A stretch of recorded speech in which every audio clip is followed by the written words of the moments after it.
ದಕ್ಷಿಣಾಮೂರ್ತಯೇ ನಮೋ ನಮಃ. ಆರಾಧ್ಯ ಗುರುದೇವರನ್ನು ಹೊನ್ಮಂದಿರದಲ್ಲಿ ಸ್ಮರಿಸಿ ತತ್ಸ್ವರೂಪರೆಯಾದ ನಿರಾಭಾರಿ ಸದ್ಗುರುಗಳ ಶ್ರೀಚರಣಕ್ಕೂ ವಂದಿಸಿ ಗುರುದೈವಾಶ್ರಮದ ರೂವಾರಿಗಳು ಮುಮುಕ್ಷುಗಳ ಮಾತೆಯಾಗಿರುವ ಪರಮಪೂಜ್ಯ ಅಮೃತಾನಂದಪ್ಪಂಗಳವರ ಶ್ರೀಚರಣಕ್ಕೂ ವಂದಿಸಿ 3ನೇ ವರ್ಷದ ಗುರುನಮನ ಮಹೋತ್ಸವದಲ್ಲಿ ಮಹಿಳಾ ಗೋಷ್ಠಿಯಲ್ಲಿ ಆಗಮಿಸಿರುವ ಉಭಯ ತಾಯಂದಿರಲ್ಲಿಯೂ ಶರಣೆಂದು ತಮ್ಮೆಲ್ಲವರಲ್ಲಿಯೂ ಶರಣ ತಂದೆ ತಾಯಿಗಳಿಗೂ ಶರಣಾರ್ಥಿಗಳು. ಈಗ ಬಿಟ್ಟರೆ ಸಾಕಾಗೈತೆ ನಿಮಗೆ. ಭಾಳ ಚಂದ ಇವತ್ತು ಅಪ್ಪೋರಿಗೆ ಕೇಳಿದೆ ನಾ, ವಿಷಯ ಯಾವುದ್ರಿಪ್ಪ ಅಂತ. ಮಹಿಳಾ ಅಂತ ಹಾಕಿವು, ನೀವೇನು ಹೇಳ್ತೀರಿ ಹೇಳ್ರಿ ಅಂತ ಅವರು ಮೇಡಮ್ ಅವ್ರಿಗೆ ಹೇಳಿದಂಗೆ ನನಗೆ ಹೇಳಿದರು. ಮಹಿಳೆ ಇಳೆ ಅಂದ್ರೆ ಭೂಮಿ, ಮಹಿಳೆ ಇಳೆ ಅಂದ್ರೆ ಭೂಮಿ. ಹೆಣ್ಣಿಗೂ ಭೂಮಿಗೂ ಹೋಲಿಕೆಯನ್ನು ಕೊಟ್ಟಿದ್ದಾರೆ. ಅದಕ್ಕೆ ನೀವೇನು ಕುಂತಿರಲ್ಲ, ಎಲ್ಲರೂ ಒಂದು ಸ್ವಲ್ಪ ತಲೆ ಮೇಲೆ ಸೆರೆ ಹಚ್ಕೋರಿ ನೋಡೋಣ. ಎಲ್ಲರೂ ತಮ್ಮ ವಿಡಿಯೋ ತಗೋರ ಅವ್ರು ಚಂದಾಗ ಹಚ್ಕೋರು ನೋಡೋಣ. ಹಚ್ಕೊಂಡ್ರಿ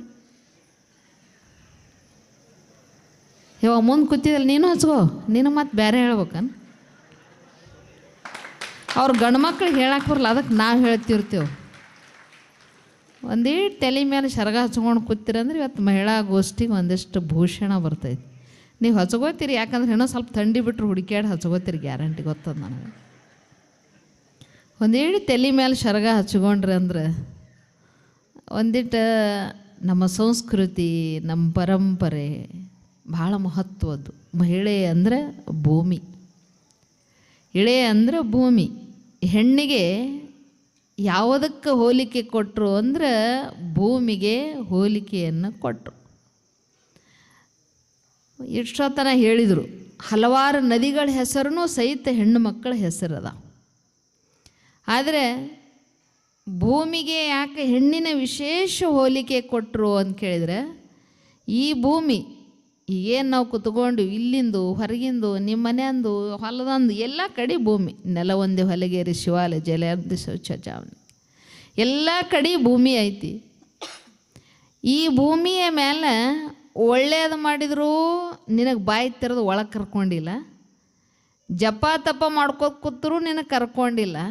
ನೀ ಏನೆಲ್ಲ ತಪ್ಪುಗಳನ್ನು ಮಾಡ್ತೀವೋ ಸರಿ ಮಾಡ್ತೀವೋ ಎಲ್ಲವನ್ನು ಸಹನೆ ಮಾಡಿಕೊಳ್ಳೋ ಶಕ್ತಿ ಯಾವುದಿಗದ ಅಂದರೆ ಅದು ಭೂಮಿಗೆ ಇರುವುದರಿಂದ ಭೂಮಿ ಅಷ್ಟೇ ಹೆಣ್ಣ ಸಹನಾಮೂರ್ತಿ. ಇನ್ನು ನಿಮ್ಮ ಬಗ್ಗೆ ಏನು ಹೇಳೋದದ, ಈಗಿನ ಸದ್ಯತ್ಯುಗದಲ್ಲಿ ಆಗಿ ಹೋದ್ರು ಪುರಾತರ ನೆನೆದು ಕೃತಾರ್ಥರಾದರೆಂಬ ಮಾತು ಕೇಳಲಾಗದಂತೂ ಶರಣರು ಹೇಳಿದರು. ಹಿಂದಾಗಿ ಹೋಗ್ಯಾರ, ಹಿಂದಾಗ್ಯಾರ, ಹಿಂದೆ ಏನಾಗಲ್ಲ. ನೀ ಮುಂದೆ ಏನಾಗಬೇಕಾಗಿದೆ ಕದಬೇಕು ಸುದ್ದಿಗ.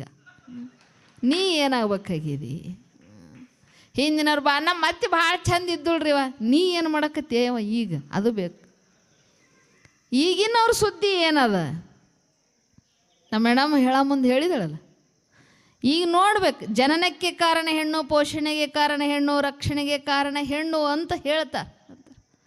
ನಮ್ಮ ಮಂದಿ ಬಲ್ಲಿ ಎಷ್ಟು ಸಣ್ಣ ವಿಚಾರಗಳದಾವ ಅಂತ ಕೇಳಿದರೆ, ಹೆಣ್ಣು ಮಕ್ಕಳಿಗೆ ಭಾಳ ಮಂದಿ ಅಂತಾರೆ 12ನೇ ಶತಮಾನಕ್ಕಿಂತ ಮೊದಲು ಹೆಣ್ಣಿಗೆ ಸ್ವಾತಂತ್ರ್ಯತೆ ಇತ್ತೋ ಇಲ್ಲೋ ರೀ ಅಂತ ಭಾಳ ಮಂದಿ ಸಂಶಯ. ಹೆಣ್ಣಿಗೂ ಯಾವಾಗೂ ಜ್ಞಾನಕ್ಕೆ ಸ್ವಾತಂತ್ರ್ಯತೆ ಐತಿ, ಅವಾಗೂ ಅದ ಈಗೂ ಅದ.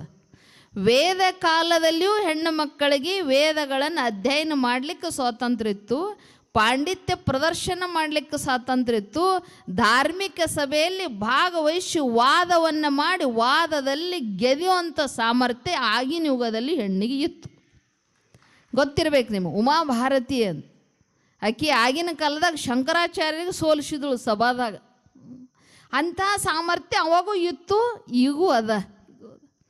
ಇಂಥ ಹೆಣ್ಣನ್ನು ಜನನಕ್ಕೆ ಕಾರಣವಾದ ಹೆಣ್ಣು ಇವತ್ತು ನೀವು ಬೇಕಾದಂಥವ್ರು ಪುರುಷರು ಇರ್ಬೋದು, ಪುರುಷನ ಸ್ವಭಾವ ಶ್ರೇಷ್ಠತೆ ಇರ್ಬೋದು. ನಾವೇನು ಗಂಡು ಮಕ್ಕಳೇನು ಕಮ್ಮಿ ಇಲ್ರಿ, ನಾವು ತಂದಾಗ ಅವ್ರು ಬಂದಾರ್ರಿ ಅವರ ಬರೀ ಅವ್ರದ್ದು ಹೇಳ್ತೀರಂತ ಅವ್ರಂತ.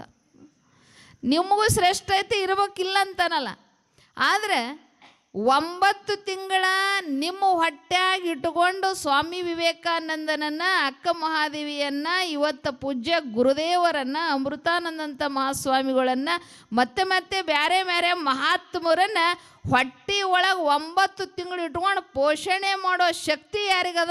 ನಮ್ಮವುಗಳಿಗೆ, ಅದು ನಿಮಗಿಲ್ಲ. ಇದು ಭಾಳ ವಿಷಯ. ಈ ವಿಜ್ಞಾನ ಮುಂದುವರೆದ್ರಿ ಅಂತ ನೀವು ಅಂದರೂ ಅನ್ಬೋದು, ಏನು ಬೇಕಾದ ಮಾಡ್ಕೊಳ್ಳೋದು. ಅದು ಪರಮಾತ್ಮನ ಸೃಷ್ಟಿ ಸುದ್ದಿ ಹೇಳಾಕತ್ತೀನಿ. ಹೆಣ್ಮಕ್ಳಿಗೆ ಪೋಷಣೆಯನ್ನು ಮಾಡ್ತಾರೆ. 9 ತಿಂಗಳು ಹೊಟ್ಟೆಗೆ ಇಟ್ಕೊಳ್ಳೋ ತಾಕತ್ತು ಯಾರಿಗದ ಅಂದ್ರೆ ಅದು ಹೆಣ್ಣು ಮಕ್ಕಳಿಗೆ ಕೊಟ್ಟಿದ್ದಾನ ಪರಮಾತ್ಮ. ಅಂತಹ ಹೆಣ್ಣು ಮಕ್ಕಳನ್ನು ಹೊಟ್ಟೆ ಒಳಗೆ ಇದ್ದಾಗ ಏನೇನು ಕಲಿಸ್ಬೇಕ್ರಿ? ನಮ್ಮ ಮಂದಿ ಅಂತ ಹೊರಗೆ ಬಂದ್ಮೇಲೆ ಕಲಿಸಿದ್ರಾತ್ರಿ, ಒಳಗೆ ಯಾರು ಕಲಿಸ್ತಾರೆ? ಕಲಿಸ್ಯಾರ, ಒಳಗೆ ಕಲಿಸ್ಯಾರಲ್ಲ. ವೇದ ಕಾಲದಲ್ಲಿಯೂ ಕಲಿಸ್ಯಾರ. ರಾಮಾಯಣ ಮಹಾಭಾರತ ಕೇಳ್ಕೋತ ನಿದ್ದೆ ಹತ್ತಿದಾಗ ಹೊಟ್ಟೆಗಿನ ಕೂಸು ಹ್ಞೂ ಅಂದಿದ್ದು ನಮ್ಗೆ ಗೊತ್ತದ, ಓದ್ತೀರಿ. ಹೊಟ್ಟೆಯಾಗಿನ ಮಗುವಿಗೆ ಸಂಸ್ಕಾರವನ್ನು ಕೊಡಬೇಕು. ನಿಮ್ಗೊಂದು ಪ್ರಾಕ್ಟಿಕಲ್ ಹೇಳ್ತೀನಿ ನಾನು. ಬೀದರ್ ಜಿಲ್ಲಾದಾಗ ಅದು ಅವ್ರಿಗೆ ಭಾಳ ದಿವಸ ಮಕ್ಕಳಿದ್ದಿದ್ದಿಲ್ಲಕ್ಕಿ. ನಾನು ಶುದ್ಧಾಡು ಚರಿತ್ರೆ ಅದು ಓದ್ತಂಗಿ, ಸಾಧನ ಮಾಡು, ಗುರುಗಳ ಮಟ್ಟಕ್ಕೆ ಹೋಗು. ಅದ್ರ ದಿವಸ ಏನು ಮಾಡ್ಬೇಕು? ನಿನ್ನ ಕೈ ನೀವು ಹೊಟ್ಟೆ ಮೇಲೆ ಇಟ್ಕೊಂಡು ಒಂದು 108 ಸಲ ಓಂ ನಮಃ ಶಿವಾಯ ಅಂತ ಮಂತ್ರ ಅನ್ನಬೇಕು. ನೋಡು ಆ ಮಗು ಹೆಂಗೆ ನಿನಗೆ ಚಲನೆ ಒಲನೆ ಅನ್ನಿಸ್ತದ. ಆಕೆ ವಿಚಿತ್ರ ನನಗೆ ಅನುಭವ ಹೇಳಿದಳು. ಆ ಹೊಟ್ಟೆ ಮೇಲೆ ತನ್ನ ಕೈ ತಾನೇ ಹೊಟ್ಟೆ ಮೇಲೆ ಇಟ್ಕೊಂಡು ಓಂ ನಮಃ ಶಿವ ಅಂತ ಚಾಲು ಮಾಡಿದ್ರೆ ಅದು ಜಾಸ್ತಿ ಒಳಗೆ ಓಡಾಡ್ಲಕ್ಕೆ ಚಾಲು ಮಾಡ್ತಿತ್ತು ಅಂತ. ಅದು ಕೂಸು ಇಷ್ಟು ವಿಚಿತ್ರ. ಅದು ಮತ್ತು ಹುಟ್ಟಿದ ತಕ್ಷಣ ನಮ್ಮ ಗುರುಗಳಲ್ಲೇ ಬೀದರ್ ಅಪ್ಪವ್ರ ಮಠಕ್ಕೆ ಕರ್ಕೊಂಡು ಬಂದು ಈಗಲ್ಲೇ ಗುರುಕುಲದಾಗ ಅಧ್ಯಯನ ಮಾಡ್ತು. ಸಣ್ಣದ ಕೂಸು ಐತಿ. ಇವತ್ತು ಮಗುವಿಗೆ ನಾವು ಯಾವಾಗಿನ ಹಿಡಿದು ಸಂಸ್ಕಾರ ಕೊಡ್ಬೇಕ್ರಿ ಅಂದ್ರೆ ನಮ್ಮ ಭಾರತ ದೇಶ ಸನಾತನ ಪರಂಪರೆಯಲ್ಲಿ ನಿಮಗೆಲ್ಲ ಗೊತ್ತಿರಬೇಕು, 7 ತಿಂಗಳಿಗೆ ತಾಯಂದಿರಿಗೆ ಗರ್ಭಕ್ಕೆ ಲಿಂಗಧಾರಣೆ ಮಾಡ್ತಾರೆ. ಲಿಂಗಧಾರಣೆ 7 ತಿಂಗಳಕ್ಕೆ ಗರ್ಭಕ್ಕೆ ಲಿಂಗಧಾರಣೆ ಮಾಡಿದ ಮೇಲೆ ಮುಂದೆ ಅಕ್ಕಿ ಅದನ್ನು ಕಟ್ಕೊಂಡು ನಂತರ ಡೆಲಿವರಿ ಟೈಮಿಗೆ ನೋಡ್ಬೇಕು. ಅವಾಗಿನ ಕಾಲಕ್ಕೆ ಹೊರಸು ಅಂತ ಬರ್ತಿದ್ವಲ್ಲ, ಡೆಲಿವರಿ ಟೈಮಿಗೆ ಹೊರಸಿನ ಮೇಲೆ ನೀವು ಮಂಗಿಸ್ತಿದ್ರು. ಆ ಹೊರಸಿನ ಕಾಲಿಗೆ ಆ ಲಿಂಗ ಕಟ್ತಿದ್ರು. ಮುಂದೆ 5 ದಿನಕ್ಕೆ 5 ಮಾಡಿ ಅಲ್ಲಿ ಲಿಂಗ ಕಟ್ತಿದ್ರು. ಮುಂದೆ ದೊಡ್ಡವರು ಆದಮೇಲೆ ಅದೇ ಲಿಂಗಕ್ಕೆ ಕಂತಿ ಕೂಡಿಸಿ ಗುಂಡುಗಡಿಗೆಯಾಗ ಲಿಂಗದಾಗ ಇಟ್ಕೊಳ್ಳುವಂಥ ಪರಂಪರೆ ನಮ್ಮ ದೇಶದು. ಅಂದಾಗ ಇಂಥ ಸಾಮರ್ಥ್ಯ ಯಾರು ಹಲ್ಲದಾರಿ ಅಂದರೆ ಹೆಣ್ಣು ಮಗಳಲ್ಲಿ ನಿಮ್ಮ ಹೊಟ್ಟೆಯಾಗ ಮೂಡಿದ ಕೂಡಲೇ ನನ್ನ ಮಗ ಇಂಥವನೇ ಆಗಬೇಕು, ನನ್ನ ಮಗ ಹಿಂಗೇ ಆಗಬೇಕು, ನನ್ನ ಮಗಳು ಹಿಂಗೇ ಆಗಬೇಕಂತ ಸಂಕಲ್ಪ ಮಾಡಿ ಅವ್ರು ಹೇಳಿದಂಗೆ ಮೊಬೈಲ್ ನೋಡೋದು, ಟಿ ವಿ ನೋಡೋದು ಬಿಟ್ಟು ದಿನ 45 ನಿಮಿಷ ಬರೀ ನೀವು ಸಂಕಲ್ಪ ಮಾಡಿದ್ರೆ ಅಂಥ ಮಗನೇ ಹುಟ್ಟುತ್ತದೆ, ಅಂಥ ಮಗಳೇ ಹುಟ್ಟುತ್ತದೆ. ಇದ್ರಾಗ ಎರಡನೇ ಮಾತೇ ಇಲ್ಲ. ಅದಕ್ಕೆ ಹೇಳ್ತಾರೆ ಅಂಥ ಸಾಮರ್ಥ್ಯ ನಮ್ಮ ಬದುಕಿನಲ್ಲಿ ಇರಬೇಕು. ನಿಮ್ಗೆ ಗೊತ್ತಿರಬೇಕು, ನಮ್ಮ ಮನೆಯೇ ಎಲ್ಲೇ ಹೇಳಿದ್ದೆ, ಹಿರಣ್ಯಕಶ್ಯಪ ಹರಿ ಮೇಲೆ ಭಾಳ ವಿರೋಧ ಇದ್ದ. ಹರಿ ನೆನೆಸಿದಕ್ಕೆ ಮಗನಿಗೆ ಎಲ್ಲನೋ ಶಿಕ್ಷೆಯನ್ನು ಕೊಟ್ಟ. ಅವನ ಹೆಂಡತಿ ಹರಿ ಮೇಲೆ ಭಾಳ ಪ್ರೀತಿ ಇದ್ದಳಂತ. ಆಕೆ ಹೊಟ್ಟೆಗಿದ್ದಾಗ ಗಂಡಗಂತಿಳಂತ, ನೀವು ಯಾವ ದೇವ್ರ ಮೇಲೆ ಭಾಳ ಪ್ರೀತಿ ಇದ್ರಿ ಅಂದ್ರೆ ಅವತ್ತು ತಂದೇವ್ರು ಹರಿನ ಯಾಕೆ ಸೇರಲ್ಲ, ಹರಿ ಹೆಸರು ತೆಗಿಬಾರ್ದಂತಿದ. ಆಕೆ ಮಾತಂತೇಳಂತ, ಯಾರ ಹೆಸರು ಹೇಳಬಾರ್ದ್ರಿ, ಹರಿ ಹೆಸರು ಹೇಳಬಾರ್ದು ನೋಡಂತಿದಂತ. ವಿರೋಧಿ ಬಾಯಿಲಿ ಸಹಿತ ಹರಿ ಹರಿ ಅಂತ ಹೆಂಡತಿ ಅನಿಸಿದಕ್ಕೆ ಹರಿ ಆರಾಧಿಸುವ ಮಗವನ್ನು ಆಗಿನ ಕಾಲದಾಗ ಹುಟ್ಟದ. ಅಂದಾಗ ಇಂಥ ಒಂದು ತಾಯಂದಿರ ಸಾಮರ್ಥ್ಯ ಭಾಳ ದೊಡ್ಡದ ನೋಡ್ಬೇಕು. ನಾ ಭಾಳ ಮಂದಿ ಕೇಳ್ತಿರ್ತೀನಿ, ಈ ಹಾರ್ಟ್ ಪೇಷಂಟ್ ನೀವು ಜಾಸ್ತಿ ಏನು ಅವ್ರು ಜಾಸ್ತಿ? ಡಾಕ್ಟ್ರ್ ಅಂತಕ್ಕೆ ಹೋಗಿ ಕೇಳಿರ್ಬೇಕಾರೆ ನಿಮ್ಗೆ ಯಾರ ಸಮೀಪ ಡಾಕ್ಟ್ರುಗಳಿದ್ದಾರೆ. 1 ತಿಂಗಳಿಗೆ ಹಾರ್ಟ್ ಗಂಡ್ಮಕ್ಳಿಗೆ ಜಾಸ್ತಿ ಬರ್ತದ, ಹೆಣ್ಮಕ್ಳಿಗೆ ಜಾಸ್ತಿ ಬರ್ತದ? ಹೆಣ್ಮಕ್ಳಿಗ್ರೆ ಡಾಕ್ಟ್ರ್ ಅಂತ ಕೇಳ್ರಿ. ನಾನು ಮೊನ್ನೆ ಕೇಳಿದೆ ಅವ್ರಿಗೆ, ಯಾಕ್ರಿ ಹಾರ್ಟ್ ಪೇಷಂಟ್ ಕಡಿಮೆ ಯಾವ ಹೆಣ್ಮಕ್ಳಿಗೆ ಹಾರ್ಟ್ ಬರಂಗಿಲ್ಲ ರೀ ಅಂದ್ರು ಅವರು. ನಂದೆ ಆ ಮನೆ ನಂದೇ ಅಂತಾಳೆ. ಎಲ್ಲಿ ಹುಟ್ಟಿದ ಮನೆಯಾಗೂ ನಂದೇ ಕಾರ್ಬಾರ್ ನಡಿಬೇಕು, ಕೊಟ್ಟ ಮನೆಗೂ ಗಂಡ ನಾ ಹೇಳಿದೆ ಕೇಳ್ಬೇಕು, ಅತ್ತಿ ನಾ ಹೇಳಿದೆ ಕೇಳ್ಬೇಕು, ಇಲ್ಲಿ ನಂದೇ ನಡಿಬೇಕು, ಅಲ್ಲಿ ನಂದೇ ನಡಿಬೇಕು. 2 ಮನೆ ಭಾರ ತಾನೇ ಹೊರತಾಳೆ, 2 ಮನೆ ವಿಚಾರಗಳು ತಾನೇ ಇಟ್ಕೋತಾಳೆ. ಆದ್ರೆ ಇವ್ರಿಗೆ ಹಾರ್ಟ್ ಕಡಿಮೆ ಆಕೈತಿ, ನಿಮಗೆ ಜಾಸ್ತಿ ಆಕೈತಿ. ಯಾಕೆ ಗೊತ್ತದ ನಿಮಗೆ? ಅವ್ರು ಹೆಂಗೆ ಮಾಡ್ತಾರ ಅಂತ ಕೇಳಿದ್ರೆ, ನಿಮ್ಮ ಮನ್ಯಾಗ ತ್ರಾಸ ತೊಂದರೆ ಬಂದಿತ್ತಂದ್ರೆ ನೀವು ಯಾರಿಗೆ ಹೇಳಂಗಿಲ್ಲ. ಭಾಳ ಬೇಸರ ಆಯ್ತು, ಅಮೃತಾನಂದ ಅಪ್ಪರ ಆಶ್ರಮದಾಗ ಬಂದು ಕುಂಡಿರ್ತೀರಿ. ಯಾಕಪ್ಪ ಇಲ್ಲಿ ಕೂತಿ ಅಂತ ಅವ್ರು ಬಂದು ಆಮೇಲೆ ಮಾತಾಡಿಸ್ತಿರ್ತಾರೆ. ಅವ್ರ ಮುಂದೆ ಕೆಲವೊಂದು ವಿಷಯಗಳು ಹೇಳೋಕ್ಕಾಗಂಗಿಲ್ಲ. ಆದ್ರೆ ಈ ಕಂಪ್ನಿ ಅದಲ್ರಿ, ತುಸು ಅತ್ತಿ ಬೈದಳು ಅಂದ್ರೆ, ನಾದಿನಿ ಬೈದಳು ಅಂದ್ರೆ, ಯಾರ ಬೈದರು ಅಂತ ಕೇಳಿದ್ರೆ ಕೊನೆಗೆ ಏನಾರ ನಿಮಿತ್ತಿ ಮಾಡ್ಕೊಂಡು ನಿನ್ನ ಗೆಳತಿ ಭೇಟಿ ಆಕಿನ ಮುಂದೆ ಹೇಳಿ ಹತ್ತು ಕರೆದು ಮನಸ್ಸು ಹಗರ್ ಮಾಡ್ಕೊಂಡು ಬರ್ತಾವ್ರು, ಇಟ್ಕೊಳ್ಳಂಗೆ ಇಲ್ಲ. ಅದಕ್ಕೆ ಇವ್ರಿಗೆ ಹಾರ್ಟ್ ಆಗಂಗಿಲ್ಲ, ಬರೋಂಗಿಲ್ಲ. ಅವ್ರು ಒಳಗೆ ಇಟ್ಕೊಳ್ಳಂಗಿಲ್ಲ, ಖಾಲಿ ಮಾಡಿಬಿಡ್ತಾರವ್ರು. ಅದು ಶಾಪದ ಅಂತ ಹೆಣ್ಮಕ್ಳಂತ್ಯಾಕೆ ಮಾತಾನಿಂದ್ರೆ ಭಾಳ ಚಂದ ಹೇಳ್ತಿರ್ತಾರೆ, ನೋಡ್ಬೇಕು. ಈಕಿಗೆ ಹೇಳ್ತಾಳೆ ಏನಂತ, ಯಾರಿಗೆ ಹೇಳಿಲ್ಲ ನಿನಗೊಂದು ವಿಷಯ ಹೇಳಾಕತ್ತೀನಿ ನೋಡು, ಯಾರಿಗೆ ಹೇಳಿಲ್ಲ ನಿನಗೊಂದು ಹೇಳಾಕತ್ತೀನಿ ಅಂತ. ಈಕಿ ಅಂತಾಳೆ, ಯಾರಿಗೆ ಹೇಳ್ಬೇಡವ ನನಗೆ ಗಟ್ಟಿ ಹೇಳತ್ತೆ. ಆಕಿಗೆ ಹೇಳ್ತಾಳೆ. ಒಂದು ವಾರದಾಗ ಊರು ತುಂಬ ಸುದ್ದಿ ಆಗೇ ಬಿಟ್ಟಿರ್ತದೆ. ಇದು ಹೆಣ್ಮಕ್ಳದ ವಿಶೇಷತೆ, ಯಾರಿಗೆ ಹೇಳಬೇಡ ಅಂತ ಅಂದಾಗ ಹೆಣ್ಮಕ್ಳಲ್ಲಿ ಎಂಥ ಸಾಮರ್ಥ್ಯ ಅದ ಅಂತ ಕೇಳಿದರೆ, ಎಲ್ಲರನ್ನ ಕೂಡಿಸ್ಕೊಂಡು ಹೋಗೋ ಸಾಮರ್ಥ್ಯನೂ ಅದ, ಎಲ್ಲರೂ ಬೇರೆ ಬೇರೆ ಮಾಡಿ ಒಬ್ಬಕ್ಕಿನೇ ಆರಾಮಿರೋ ಶಕ್ತಿನೂ ಇವ್ರಿಗದ. ನಾ ಅದಕ್ಕೆ ಹೇಳ್ತಿರ್ತೀನಿ, ನಿಮ್ಗೆ ಮಹಾಲಕ್ಷ್ಮಿ ಅಂದಾರ, ಅನ್ನಪೂರ್ಣೇಶ್ವರಿ ಅಂದಾರ, ಗಂಗಾ, ಯಮುನಾ, ಸರಸ್ವತಿ, ಏನು ಒಂದು ಎರಡು ನಿಮ್ಗೆ ಹೆಸರು ಇದ್ದಿದ್ದು. ಭಾರತ ಮಾತೆಗೆ ಮಾತಾ ಅಂತ ಕರೆದಾರ. ಅಷ್ಟು ದೊಡ್ಡವ್ರು ನೀವು, ದೊಡ್ಡ ಇಟ್ಟೆಲ್ಲ ದೊಡ್ಡವ್ರು ನಿಮಗೆ ಅಂದಾರ. ಅಂದಾಗ ಒಂದೀಟು ಹೊಟ್ಟೆ ದೊಡ್ಡದು ಮಾಡ್ಬೇಕವ, ಉಣಾಕಲ್ಲ ದೊಡ್ಡದು ಮಾಡೋಲ್ಲ, ಏನಿಲ್ಲ.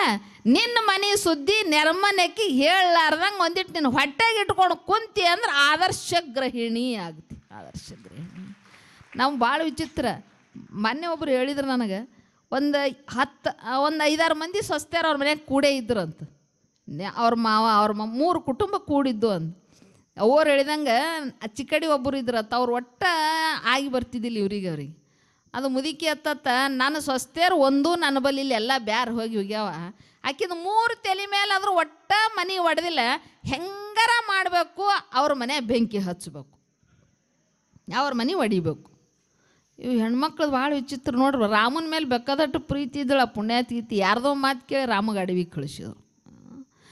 ಹೆಂಗಾರ ಮಾಡಿ ಅವ್ರ ಮನೆ ಬೆಂಕಿ ಹಚ್ಚಬೇಕು ಅಂತ ಅವ್ರಿಗೆ, ಆ ಮನೆಯವ್ರಿಗೆ ಇವ್ರ ಮನೆಯವ್ರಿಗೆ ಮಾತಿದ್ದಿಲ್ಲ. ಒಂದು ದಿವಸ ನಮ್ಮ ಮನೆಗಳು ಏನಂದು ನೋಡೋಣ, ಹಚ್ಚರ ಹೆಂಗಾರ ಹಚ್ಬೇಕು. ಸ್ವಸ್ಥರು ಮಾತಾಡಲ್ಲ, ನಿಗಣಿಗಳು ಮಾತಾಡಲ್ಲ, ಯಾರೂ ಮಾತಾಡಲ್ಲ, ಏನು ಮಾಡೋದು. ಹೊಸ್ದಾಗಿ ಸೊಸಿ ಬಂದಿತ್ತು ರೀ, ಮೊಮ್ಮಗಳು ಬಂದಿತ್ತು.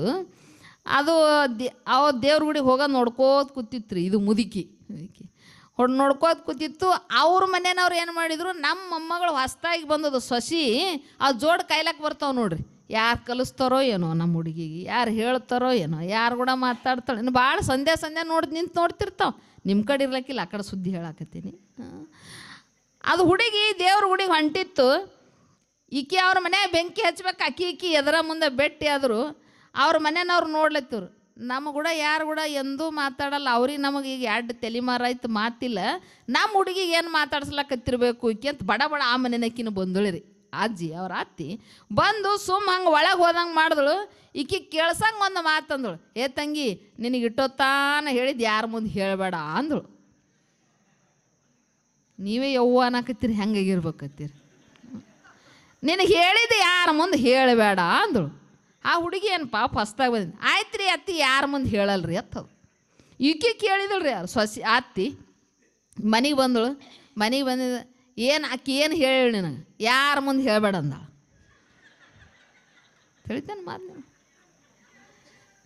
ಅಲ್ಲ ನಮ್ಮ ಮನೆಯನ್ನು ವಿಷಯ ಅಕ್ಕಿ ನಿನಗೆ ಅಂಥದ್ದೇನ ಒಟ್ಟ ಅಕ್ಕಿ ಯಾರ ಮುಂದೆ ಹೇಳಬೇಡ ಅಂದಾಳ್ರಿ.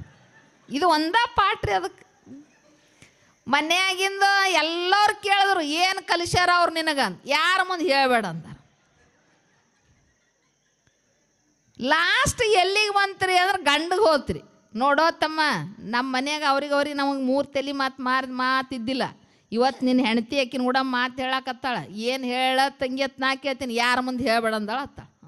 ಅದಕ್ಕೆ ಹೆಂಗೆ ಮಾಡ್ತೀವಿ ನೋಡು ಅಂತ. ಅದು ಗಂಡ ಕೇಳ್ತೆ, ಏನು ಹೇಳ್ಯಾರ ಅಂತ, ಯಾರ ಮುಂದೆ ಹೇಳಬೇಡ ಅಂದಾರ. ಸಿಟ್ಟು ಬರಲ್ರ ಗಂಡ? ಪಡ 4 ಹೊಡೆದ. ಏನಂದ್ಗೆ ಏನಿಲ್ಲ, ಯಾರ ಮುಂದೆ ಹೇಳಬೇಡ ಅಂದಾರ. ತವ್ರ ಮನೆಗೆ ಹೋಯ್ತ್ರಿ ನ್ಯಾಯ. ಅವ್ರು ಬಂದರು, ಮೊನ್ನೆನೇ ಕೊಟ್ಟು ದೊಡ್ಡ ಮಂದಿ ಆತು ತಿಳ್ಕೊಂಡು. ದೊಡ್ಡ ಮಂದಿ ಅದತ್ತು ಮೊನ್ನೆ ಹೆಣ್ಣು ಕೊಟ್ಟು ನಮ್ಮ ಹುಡುಗಿಗೆ ಇನ್ನೂ 1 ತಿಂಗಳು 2 ತಿಂಗಳಲ್ಲಿ ಹಂಗೆ ಹೊಡೆದವ, ಎದಕ್ಕೆ ಹೊಡೆದನಂತ ಅವ್ರು ನ್ಯಾಯಕ್ಕೆ ಬಂದರು. ಅವರು ಕೂತರು, ಇವರು ಕೂತರು. ಆ ಕಡೆ ಹಿರೇ ಮನುಷ್ಯರು ನಿಮ್ಮ ಊರನವ್ರು ಅಂತಾರೆ, ಏ ತಂಗಿ ಏನವ ಅವ್ರು ಕೂಡ ಯಾಕೆ ಮಾತಾಡಕ್ಕೆ ಹೋಗಿದ್ದಿ, ನಿಮ್ಗೆ ಅವ್ರಿಗೆ ಮಾತಿರಲ್ಲ ಯಾಕೆ ಮಾತಾಡಕ್ಕೆ ಹೋಗಿದ್ದಿ, ಆಡಿದ್ರೆ ಏನಾರ ಹೇಳಿದ್ರು. ಅವ್ರು ಏನು ಅನ್ಬೇಕ್ರೆ ಮಾತು ಲಾಸ್ಟಿಗೆ ಇಟ್ರ ಸಲಹಕ್ಕೆ ನಿಮ್ಗೆ ಹೇಳ್ತೀನಿ, ಮನೆ ಹೊಡೆದ ಛಿದ್ರ ಐತೆ, ಆಕಿ ಹೋಯ್ತು ಅವ್ರ ಮನೆಗೆ ಬಿಟ್ಬಿಟ್ರು ಹುಡುಗಿ. ಇದನ್ನು ಯಾಕೆ ಹೇಳ್ತೀನಿ ಅಂತ ಕೇಳಿದ್ರೆ, ಹೆಣ್ಮಕ್ಳು ಏನು ಮನೆ ಒಡೆಯೋದು ನಿಮ್ಮ ಕೈಯಾಗದ, ಕೂಡಿಸೋದು ನಿಮ್ಮ ಕೈಯಾಗದ. ಕೂಡಿಸೋದು ನಿಮ್ಮ ಯಾರಾದ್ರೂ ಏನಿಲ್ಲ, ಸುಮ್ಮ ಸಣ್ಣ ಕಿವ್ಯಾಗ ಮಾತು ಹೇಳಿದ್ರಿ ಅಂತ ಕೇಳಿದ್ರೆ ಮತ್ತವಿಗೆ ತಲೆ ಹುಳ ಬಿದ್ದೇ ಬಿಡ್ತಾವೆ. ಅಂದಾಗ ನಮ್ಮ ಜೀವನದಾಗ ನೀವು ಬೇರೆದವ್ರಿಗೆ ಆದರ್ಶ ಆಗಬೇಡ್ರಿ, ನೀವು ದೊಡ್ಡ ದೊಡ್ಡ ಮತ್ತೆ ಯಾರಿಗಾರ ಆದರ್ಶ ಆಗಬೇಡ್ರಿ. ಒಬ್ಬ ಹೆಣ್ಣು ಮಗಳ ನೀವು ಅವ್ರ ಮನೆಗೆ ಹೋದ ಕೂಡಲೇ ನಿಮ್ಮ ಮಾವು ಅನ್ಬೇಕು, ಈಕಿ ನನ್ನ ಸೊಸೆ ಅಲ್ಲ, ಈಕಿ ನನ್ನ ಮಗಳು ಅನ್ಬೇಕು, ಅತ್ತಿ ಅನ್ಬೇಕು, ಈಕಿ ನನ್ನ ಮಗಳು ಅನ್ಬೇಕು. ಸಾಕು, ಆ ಕುಟುಂಬಕ್ಕೆ ಬೇಕಾಗಿ ಬದುಕ್ರಿ. ಏನೋ ಕಷ್ಟ ಬರ್ತದ, ನೋವು ಬರ್ತದ, ಕಟ್ಟ್ಯಾರ ನೋಡ್ರಿ ಕೊಳ್ಳಾಗ. ಅದಕ್ಕೆ ಏನಂತಾರ, ಏನಂತಾರ, ಅದು ಎಲ್ಲಿ ಕಟ್ಟ್ಯಾರ? ರಟ್ಟಿಗೇನು ಸೊಂಟಕ್ಕೆ? ಕುತ್ತಿಗೆಗೆ ಕಟ್ಟ್ಯಾರ ನೋಡ. ಎಲ್ಲಿ ತನ ತಾಳ್ಬೇಕು ತಂಗಿ ಅಂದ್ರೆ ಕುತ್ತಿಗೆಗೆ ಬರತನ ತಾಳಂತ ತಾಳಿ ಕಟ್ಟಾರ ಅಂತ. ಜಗಳ ಆಡಿ ಪಟಕ್ಕನಿ ಫೋನ್ನ ಬಾಯಣ್ಣ ನಾ ಬರ್ತೀನಿ ಅಂತ ಹೇಳಿ ಹೋಲಕ್ಕೆ ತಾಳಿ ಕಟ್ಟಿಲ್ಲ. ಅಂದಾಗ ಹೆಣ್ಣು ಮಕ್ಕಳು ಕೆಲವೊಂದು ನೋಡ್ಬೇಕು ವಿಶೇಷತೆ. ಇವತ್ತು ಕೊಳ್ಳಾಗ ತಾಳಿ ಕಟ್ಟಿದ್ರು, ಹಣಿ ಮೇಲೆ ಕುಂಕುಮ, ಇದು ಬಹಳ ಸೌಭಾಗ್ಯದ ಲಕ್ಷಣ. ನೋಡ್ಬೇಕು, ಹಣಿ ಮೇಲಿನ ಕುಂಕುಮ ಏನು ಸಂಕೇತ ರೀ ಅಂತ ಕೇಳಿದ್ರೆ, ಅದು ನಿನ್ನ ಪತಿವ್ರತ ಧರ್ಮದ ಸಂಕೇತ. ನಿನ್ನ ಪಾತಿವ್ರತ್ಯಕ್ಕೆ ಧಕ್ಕಿ ಬರಲಾರ್ದಂಗೆ ಕಾಯ್ಕೋ ಅನ್ನುವ ಸಂಕೇತ. ಎಷ್ಟು ಚಂದ ಇತ್ತು ಆಗಿನ ನಮ್ಮ ಪರಂಪರೆ ಅಂದ್ರೆ ನೋಡ್ಬೇಕಾರೆ. ಈಗ ಅವುಗಳು ಕೂತ ಒಂದಿಷ್ಟು ಭಾಳ ಹಿರಿಯರು ಯಾರ ಊರಾಗ ಗಂಡು ಮಕ್ಕಳು ಆಗಿನ ಕಾಲಕ್ಕೆ ಅವ್ರ ತಲೆ ಮೇಲಿನ ಕೂದಲೇ ನೋಡಿದ್ದಿಲ್ಲ. ಹಿರಿಯರು ಇದ್ದರೂ ಇರ್ಬೇಕು, ಯಾರ ಹೆಣ್ಮಕ್ಳು ಅವ್ರ ತಲೆನ ಕೂದಲ ತೋರಿಸ್ತಿದ್ದಿಲ್ಲ. ಈಗ ಹಂಗಲ್ರಿ, ಅವು ಏನು ದೇವ್ ಬಿಟ್ಕೊಂಡಂಗೆ ಸುಮ್ಮನೆ ಬಿಟ್ಕೊಂಡು ತಿರುಗಾಡ್ತಿರ್ತಾವೆ. ನಿಮ್ಗೆ ಇನ್ನೊಂದು ಮಾತು ಹೇಳ್ತೀನಿ, ತಿಳ್ಕೊಬೇಡ್ರಿ. ಮೊನ್ನೆ ನಾ ಹೊನ್ನೊಟ್ಟಿಗೆ ಕಾರ್ಯಕ್ರಮ ಮಾಡಿದಾಗ ಒಂದು ಕಂಡೀಷನ್ ಮಾಡಿದ್ದೆ ಅಲ್ಲ, ಹೆಣ್ಣು ಮಕ್ಕಳು ಆದವರು ನೀವು ಎಷ್ಟು ಹೇಳಿದ್ರು ಕೇಳಲ್ಲ, ನೀವು ಬಿಡ್ತೀರ, ನಮ್ಗೆ ಗೊತ್ತಾಯ್ತದು. ಇನ್ನು ದೇವ್ರ ಗುಡಿಗೆ ಗುರುಗಳ ಮಠಕ್ಕೆ ಹೋಗ್ತಿರಲ್ಲ, ದೇವ್ರ ಗುಡಿಗೆ ಗುರುಗಳ ಮಠಕ್ಕೆ ಹೋದಾಗ ಹೆಣ್ಣು ಮಕ್ಕಳ ಕೂದಲ ಜಡಿ ಹಾಕಿರ್ಬೇಕು ವಿನ ಬಿಚ್ಕೊಂಡು ತಿರುಗಾಡಬಾರ್ದು. ಇದ್ರ ಮಾತು ನಿಮ್ಗೆ ಭಾಳ ಕಠೋರದ. ದ್ರೌಪದಿ ಕೂದಲ ಬಿಟ್ಟಿದ್ರು, ನೆನಪದ ರಾಮ ಮಹಾಭಾರತದ. ದ್ರೌಪದಿ ಕೂದಲ ಬಿಟ್ಟಿದ್ರು. ಯಾವಾಗ ಬಿಟ್ಟರು ಅಂದ್ರೆ ದುಶ್ಯಾಸನಕ್ಕಿನ ಶೀರಿಯನ್ನು ಸೆಳೆದಲ್ಲ, ಆ ಟೈಮಕ್ಕೆ ಅಕ್ಕಿ ಕೂದಲ ಬಿಟ್ಟಿದ್ರು. ಪಾಂಡವರು ಒಂದು ಮಾತು ಕೇಳಿದ್ರಂತ, ಬಿಟ್ಟ ಜಡಿ ಕಟ್ಟು ದ್ರೌಪದಿ ಅಂತ. ಅವಾಗ ಅಕ್ಕಿ ಹೇಳಿದಳಂತ, 1000 ಮಂದಿಯಾಗ ಒಬ್ಬ ಪತಿವ್ರತ ಹೆಣ್ಣು ಮಗಳ ಸೀರೆಯನ್ನು ಸೆಳೆದ, ಜಡಿಯನ್ನು ಎಳೆದು ಬಂದ ಅಂದಾಗ ಅವನ ರಕ್ತದ ತಿಲಕ ನನ್ನ ಹಣಿಗೆ ಹಚ್ಚುವತನ, ನನ್ನ ಕೂದಲಿಗೆ ಹಚ್ಚುವತನ, ನನ್ನ ಪಾತಿವ್ರತ್ಯ ಧರ್ಮ ಪೂರ್ಣ ಆಗಂಗಿಲ್ಲ. ಅವನ ರಕ್ತದಲ್ಲಿ ತಲೆ ಸ್ನಾನ ಮಾಡಿದ ಮಾತ್ರ ನಾನು ಜಡಿಯನ್ನು ಕಟ್ಟುತ್ತೀನಿ ಅಂದಳಂತ. ಇದನ್ನ ಯಾಕೆ ಹೇಳತ್ತೀನಿ ನಿಮಗಂದ್ರೆ, ದೇವ್ರ ಗುಡಿಗೆ ಹೋದ್ರೆ ಅಂದ್ರೆ ನಮಸ್ಕಾರ ಮಾಡುವಾಗ ನಿಮ್ಮ ಕೂದಲುಗಳು ದೇವ್ರ ಪಾದದ ಮೇಲೆ ಬಿತ್ತು ಅಂದ್ರೆ ಫಲ ಇಲ್ಲ. ಇದು ಶಾಸ್ತ್ರ ನಿಯಮ ಅದ. ಹೆಣ್ಣು ಮಕ್ಕಳು ನೀವು ಗುರುಗಳಿಗೆ ನಮಸ್ಕಾರ ಮಾಡೋಗೂ ನಿನ್ನ ಜಡಿಗೆ ಕೂದಲುಗಳ ತಲೆ ಪಾದದ ಮೇಲೆ ಬಿದ್ದರೆ ಅಲ್ಲಿ ಫಲ ಸಿಗಂಗಿಲ್ಲ. ಅದಕ್ಕೆ ಯಾವುದರ ಗುಡಿಗೆ ದೇವಸ್ಥಾನಕ್ಕೆ ಯಾವುದೇ ನಿಮ್ಮ ಮನ್ಯಾಗ ಪೂಜೆ ಮಾಡ್ತೀರಿ, ವ್ರತ ಮಾಡ್ತೀರಿ, ಆ ಟೈಮಕ್ಕೆ ಒಂದಿಷ್ಟು ಜಡಿ ಹಾಕ್ಕೊಂಡು ಒಂದಿಷ್ಟು ತುರುಬ ಕಟ್ಕೊಂಡ್ರಿ ಅಂತ ಕೇಳಿದ್ರೆ ಅದು ಪೂರ್ಣ ಫಲವನ್ನು ನಮಗೆ ಸಿಗುತ್ತೆ. ಇಂಥ ಹಲವಾರು ನೇಮಗಳು ನಮ್ಮ ಬದುಕಿನಲ್ಲಿ ಅದಾವೆ. ಅಂದಾಗ ಒಂದು ಹೆಣ್ಣು ಮಗಳಾದವಳು ಆದರ್ಶತನದಿಂದ ಬದುಕಬೇಕು.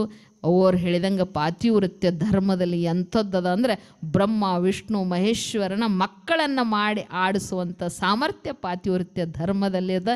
ಅದಕ್ಕೆ ಹೇಳ್ತಾರೆ, ಒಬ್ಬ ಋಷಿ ಹೇಳ್ತಾನೆ, 7 ಕೋಟಿ ತೀರ್ಥಗಳು ಇರ್ಬೋದು, 100 ಕೋಟಿ ದೇವತೆಗಳಿರ್ಬೋದು.